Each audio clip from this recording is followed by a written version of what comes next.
For 15 years, the disappearance of the Skelton brothers haunted America.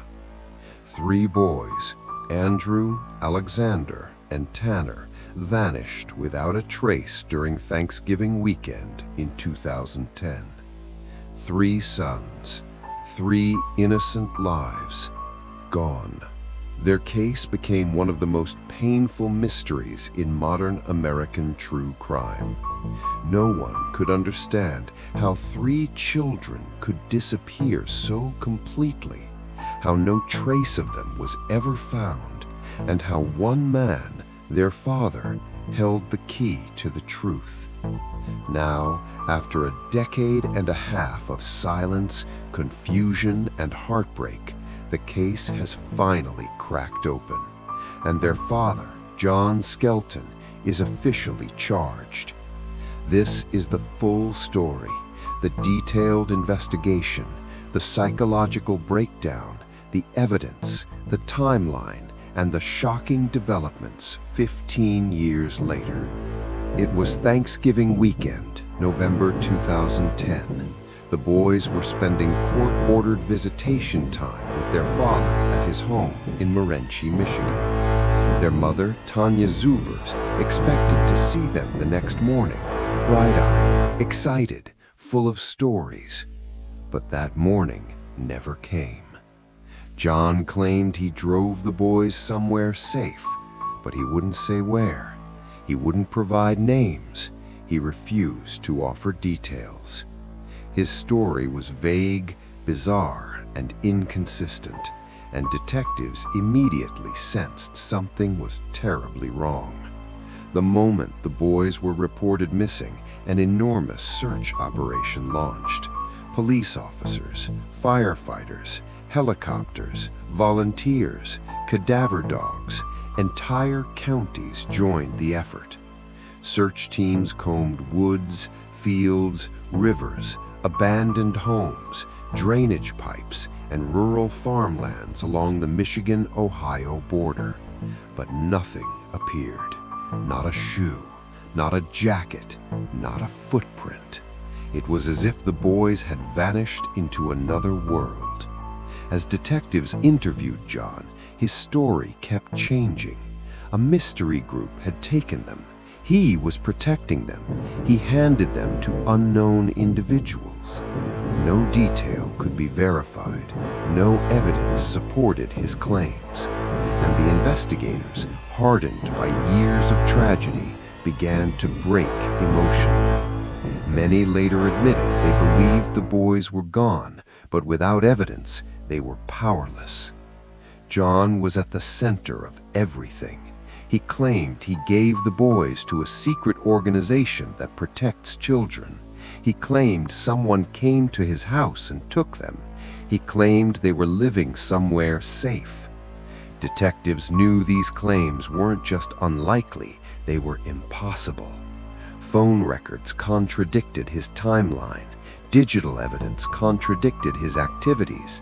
And more troubling, his computer history showed alarming searches.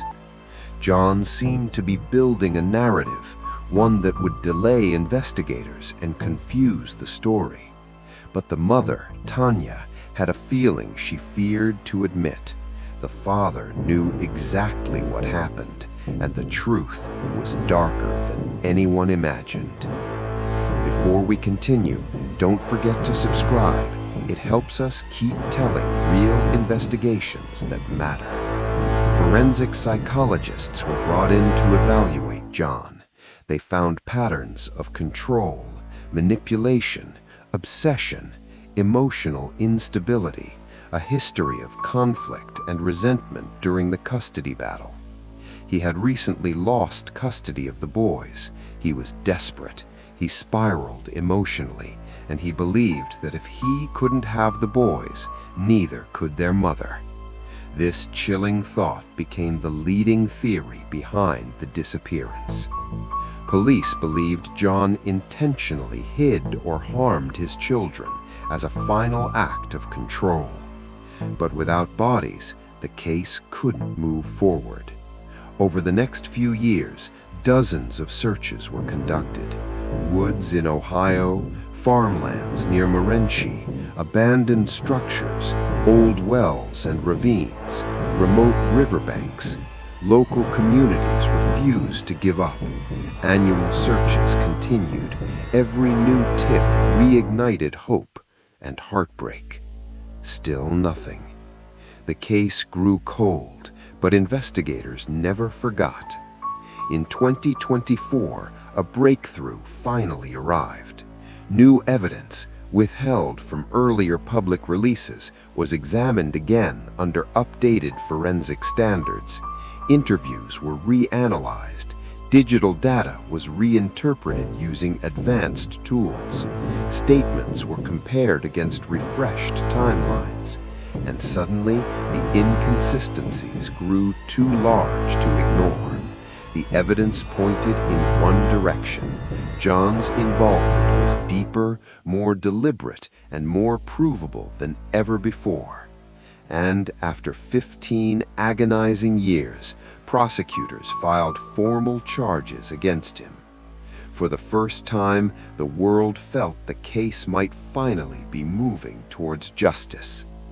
Though the boys have not been found, investigators have built a timeline that aligns with John acting alone, transporting the boys after leaving his home, disposing of evidence in remote areas, fabricating stories to mislead police, attempting to appear cooperative while concealing truth. One detective described the emotional toll.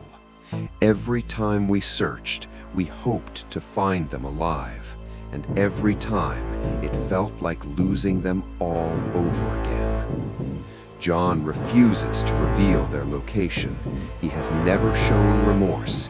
He has never admitted guilt. But the new charges mean the weight of the law is finally collapsing on him.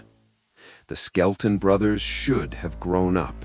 They should have gone to school, played sports, laughed, lived full lives.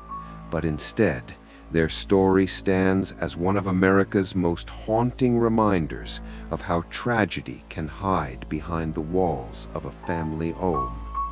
The world continues to hope for closure and to honor Andrew, Alexander, and Tanner. After 15 years, the case is no longer silent. The justice is finally moving, and the truth may finally come to light. Don't forget to subscribe. More real investigations are coming soon.